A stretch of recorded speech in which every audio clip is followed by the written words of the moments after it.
சென்னையில் ஆபரண தங்கம் ஒரே நாளில் சவரனுக்கு 232 ரூபாய் உயர்ந்துள்ளது. வர்த்தகம் தொடங்கியவுடன் தங்கம் 1 கிராம் 29 ரூபாய் வரை உயர்ந்தது. இதனால் சவரனுக்கு தங்கத்தின் விலை 232 ரூபாய் ஏற்றம் கண்டது. இதனால் சென்னையில் 1 சவரன் ஆபரண தங்கம் 20,984 ரூபாய்க்கு விற்பனையாகிறது. 1 கிராம் தங்கத்தின் விலை 2,623 ரூபாயாக உள்ளது. 24 கேரட் தங்கம் கிராமுக்கு 31 ரூபாய் உயர்ந்து 2,805 ரூபாய்க்கு வர்த்தகமாகிறது. இதனால் 24 கேரட் தங்கம் சவரனுக்கு 22,440 ரூபாய்க்கு வர்த்தகமாகிறது. வெள்ளி கிலோவிற்கு 340 ரூபாய் அதிகரித்து 42,850 ரூபாய்க்கு விற்பனை செய்யப்படுகிறது. சில்லறை விற்பனையில் வெள்ளி கிராமுக்கு 30 காசுகள் உயர்ந்து 45 ரூபாய் 80 காசுக்கு விற்பனையாகிறது. பங்கு சந்தை வீழ்ச்சி, இறக்குமதி வரி, இந்திய ரூபாய் மதிப்பு சரிவு உள்ளிட்ட பல்வேறு காரணங்களால் தங்கம் விலையில் தற்போது நிலையற்ற தன்மை உள்ளதாக கூறப்படுகிறது.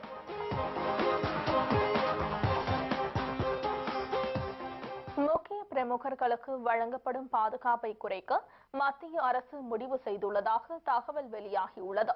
இந்தியாவில் 4 பிரிவுகளில் 250 முக்கிய பிரமுகர்களுக்கு மத்திய அரசால் தற்போது பாதுகாப்பு வழங்கப்பட்டு வருகிறது. மிக முக்கிய தலைவர்களுக்கு வழங்கப்படும் Z+ பாதுகாப்பு பணிக்கு மட்டும் 40 முதல் 60 வீரர்களும் 2 மெய்காவலர் வாகனங்களும் தேவைப்படுவதாக கூறப்படுகிறது. இந்நிலையில் பாதுகாப்பு வழங்கப்படும் முக்கிய பிரமுகர்களின் பட்டியலை மறு ஆய்வு செய்ய உள்துறை அமைச்சகம் முடிவு செய்துள்ளதாக தகவல் வெளியாகியுள்ளது. கடந்த ஓராண்டாக பரிசீலனையில் உள்ள இப்பணிகளை முடுக்கிவிட தற்போது மத்திய அரசு முடிவு செய்துள்ளது. தற்போது பட்டியலில் உள்ள பலரது பெயர்களும் இதில் நீக்கப்படும் வாய்ப்பு உள்ளதாக கூறப்படுகிறது. முக்கிய பிரமுகர்களின் பாதுகாப்பு பணியில் இருந்து தேசிய பாதுகாப்பு படை விலக்கப்பட்டு மத்திய தொழில் பாதுகாப்பு படையை முழுவதுமாக ஈடுபடுத்த அரசு திட்டமிட்டு வருவதாகவும் கூறப்படுகிறது. குன்னூர் சிம்ஸ் பூங்காவில் அட்டகாசம் செய்து வரும் குரங்குகளை பிடித்து முதுமலை சரணாலயத்தில் விட வேண்டும் என்று சுற்றுலா பயணிகள் கோரிக்கை விடுத்தனர். நீலகிரி மாவட்டத்தில் உள்ள வனப்பகுதிகளில் தற்போது வறட்சி நிலவுவதால் வன விலங்குகள் காட்டை விட்டு வெளியேறி குடியிருப்பு பகுதிக்குள் நுழைந்து அட்டகாசம் செய்து வருகிறது. இந்நிலையில் குரங்குகள் கூட்டம் கூட்டமாக குடியிருப்பு பகுதிக்குள் நுழைந்து வீட்டினுள் இருக்கும் பொருட்களை அள்ளி சென்று விடுகிறது. அத்துடன் அங்குள்ள சிம்ஸ் பூங்காவில் குரங்குகள் நுழைந்து அட்டகாசம் செய்து வருவதால் சுற்றுலா பயணிகள் கடும் அவதிக்குள்ளாகி வருகின்றனர். வனத்துறையினர் குரங்குகளை பிடித்து முதுமலை சரணாலயத்தில் விட வேண்டும் என்று சுற்றுலா பயணிகள் கோரிக்கை விடுத்தனர். இந்த இடத்துல பாத்தீங்கன்னா குரங்கு தொல்லை ரொம்ப அட்டகாசமா இருக்கு. நீண்ட நாளா இந்த குரங்கு தொல்லை இருக்குது. ஆனா மக்கள் ரொம்ப சிரமப்பட்டு இருக்கிறாங்க.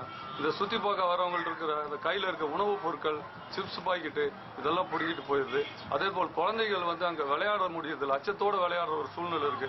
ஏன்னா அந்த குழந்தைங்க கையில என்ன வச்சிருக்குன்னு தெரியாத அது பிடிக்கிட்டு ஓடிடுது. அதனால குழந்தைங்களும் ரொம்ப பாதிப்பு. அங்க சுற்றுலா பயணிகளும் ஒரு நிம்மதியா சுத்தி பார்க்காத ஒரு சூழ்நிலை ஏற்பட்டிருக்குது. சம்பந்தப்பட்ட வனத்துறையினர் இந்த குரங்குகளை பிடித்து ஒரு அகர்ந்த வனப்பகுதியில விடணும்னு தகவல். குரங்குகளை விரட்ட நடவடிக்கை எடுக்கவில்லை என்றால் சிம்ஸ் பூங்காவிற்கு வரும் சுற்றுலா பயணிகளின் எண்ணிக்கை குறையும் என்று சமூக ஆர்வலர்கள் கருத்து தெரிவித்துள்ளனர். தூத்துக்குடி திருநெல்வேலி இடையேயான மின்சார ரயில் சேவை வரும் செப்டம்பர் மாதம் துவங்க உள்ளதாக மதுரை கோட்ட மேலாளர் தெரிவித்தார். தூத்துக்குடி மேலூர் ரயில் நிலையத்தில் தரைத்தளம் அமைக்கும் பணிக்காக பூமி பூஜை நடைபெற்றது. இதில் கலந்து கொண்ட மதுரை கோட்ட மேலாளர் ரஸ்டோக்கி அடிக்கல் நாட்டு விழாவிற்கு பிறகு செய்தியாளர்களை சந்தித்தார். அப்போது பேசிய அவர், தூத்துக்குடி மேலூர் தொடர்வண்டி நிலையத்தில் பயணிகள் தரைத்தளம் குறைவான தூரத்தில் இருப்பதால் பயணிகள் பெரும் சிரமத்திற்கு ஆளாகுவதாகவும் இதனை கருத்தில் கொண்டு தற்போது தூத்துக்குடி ஸ்டெர்லைட் ஆலயம் தற்போது தரைத்தளம் அமைக்கும் பணியை துவங்கியுள்ளதாக தெரிவித்தார். Electrical up to Tirunelveli may be ready by September. Tuticorin we also try to bring to that September or October. The new line in Madurai that will take time. Thoothukudi Tirunelveli இடையே வரும் செப்டம்பரில் மின்சார ரயில் சேவை துவங்க உள்ளதாகவும் அவர் தெரிவித்தார். இதில் ரயில்வே துறை அதிகாரிகள் ஏராளமானோர் கலந்து கொண்டனர். தமிழ்நாட்டில் பல்வேறு பகுதிகளில் நடைபெற்ற சாலை விபத்தில் 4 பேர் உயிரிழந்துள்ள நிலையில் 35 பேர் படுகாயமடைந்தனர். நாமக்கல்லில் இருந்து துறையூர் நோக்கி சென்ற அரசு பேருந்தும் நாமக்கல் நோக்கி வந்து கொண்டிருந்த ஷேர் ஆட்டோவும் கொசவம்பட்டி மேம்பாலம் அருகே நேருக்கு நேர் மோதி விபத்துக்குள்ளானது.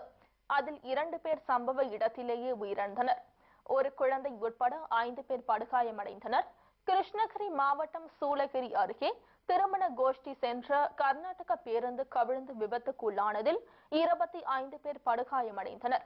கர்நாடக மாநிலம் கேஆர்புரத்தை சேர்ந்த 65 பேர் 2 பேருந்துகளில் நேற்று இரவு கிருஷ்ணகிரி மாவட்டம் சூளகிரி அருகே நடைபெறும் திருமண நிகழ்ச்சிக்கு சென்று கொண்டிருந்தனர். இதில் ஒரு பேருந்தில் 40 பேரும் மற்றொரு பேருந்தில் 25 பேரும் பயணம் செய்தனர். இந்நிலையில் பேருந்து கிருஷ்ணகிரி மாவட்டம் பேரிகை அருகே சென்று கொண்டிருந்த போது கட்டுப்பாட்டை இழந்து சாலையோரம் இருந்த 120 அடி பள்ளத்தில் கவிழ்ந்து விபத்துக்குள்ளானது. இதனையடுத்து பயணிகளின் அடறல் சத்தம் கேட்டு அருகில் இருந்த பொதுமக்கள் விரைந்து சென்று படுகாயமடைந்த பயணிகளை மீட்டனர். இதில் 40 பயணிகளில் 25 பேர் படுகாயமடைந்தனர்.